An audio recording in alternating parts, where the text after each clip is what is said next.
വലിയ നോമ്പിലെ 20-ാം ദിവസം.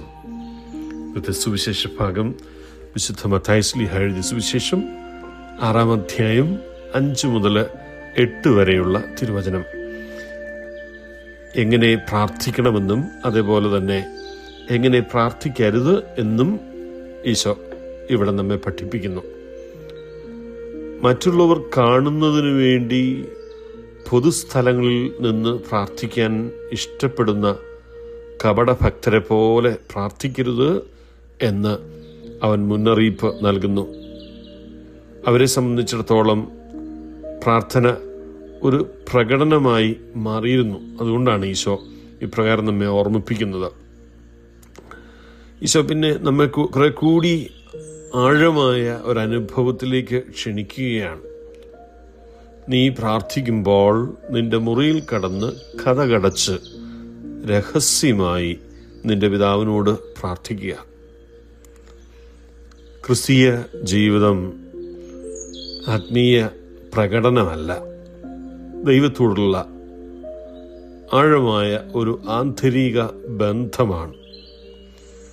അതിനാൽ നമ്മുടെ പ്രാർത്ഥന മറ്റുള്ളവരെ ആകർഷിക്കാൻ നടത്തപ്പെടുന്ന ചില പദപ്രയോഗങ്ങളുടെ അഭ്യാസമല്ല, പിന്നെയോ എന്നെ മുൻകൂട്ടി അറിഞ്ഞു സ്നേഹിക്കുന്ന പിതാവിനോടുള്ള ഒരു ഹൃദയത്തിൻ്റെ പങ്കുവെക്കലാണ്. വീണ്ടും ഈശോ പറയുകയാണ്, നിങ്ങൾ ചോദിക്കുന്നതിന് മുൻപ് തന്നെ നിങ്ങളുടെ ആവശ്യം നിങ്ങളുടെ പിതാവ് അറിയുന്നു. ദൈവത്തെ അറിയിക്കാനല്ല നാം പ്രാർത്ഥിക്കുന്നത്. നമ്മുടെ ഹൃദയം ദൈവ തിരുമുൻപിൽ തുറക്കാനുള്ള സമയമാണത്. ദൈവത്തിൻ്റെ ചിന്ത മാറ്റുവാനല്ല, പിന്നെയോ അവൻ നമ്മെ രൂപാന്തരപ്പെടുത്തുവാനായി നമ്മെ ഏൽപ്പിച്ചു കൊടുക്കുന്ന സമയം ആണ് പ്രാർത്ഥനയുടെ നിമിഷങ്ങൾ. ദൈവം കേൾക്കുമെന്ന് കരുതി പുറജാതീയരെ പോലെ വാചാലരാകുന്നതിനെക്കുറിച്ചും ഈശോ ഈ സുവിശേഷ ഭാഗത്ത് മുന്നറിയിപ്പ് നൽകുന്നു. ചിലപ്പോൾ നാം ചിന്തിക്കുന്നത് ചില വാക്കുകൾ ആവർത്തിച്ച് ഉപയോഗിച്ചാൽ, ദീർഘമായ സമയം പ്രാർത്ഥിച്ചാൽ ദൈവം കേൾക്കുമെന്ന്, അവൻ പ്രത്യുത്തരിക്കുമെന്ന്. പക്ഷേ പ്രാർത്ഥന ദൈവത്തിൻ്റെ ശ്രദ്ധ പിടിച്ചു പറ്റുവാനുള്ള സമയമല്ലല്ലോ. പ്രാർത്ഥന വാക്കുകളുടെ ദൈർഘ്യമോ ശബ്ദത്തിൻ്റെ ശക്തിയോ ഒന്നുമല്ല. അത് ഹൃദയത്തിൻ്റെ ആത്മാർത്ഥമായ തുറവിയാണ്.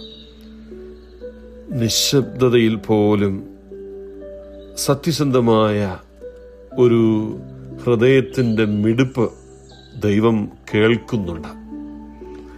ഹൃദയത്തിൽ നിന്നുയരുന്ന ലളിതവും സത്യസന്ധവുമായ പ്രാർത്ഥന അത് ശക്തമാണ്.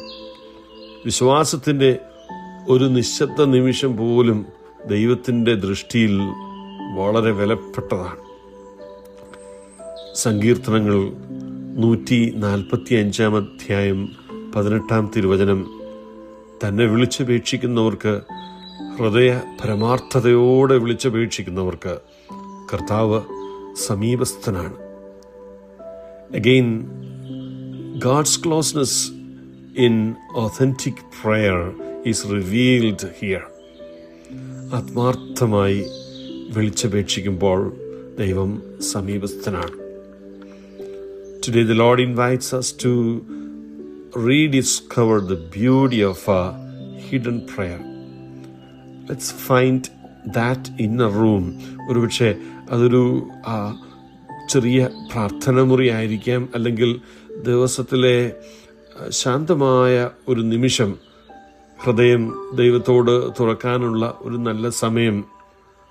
അവിടെ സ്നേഹനിധിയായ മാതാപിതാക്കളോടെന്ന പോലെ നമ്മുടെ ഹൃദയം തുറന്ന് ദൈവത്തോട് സംസാരിക്കാം.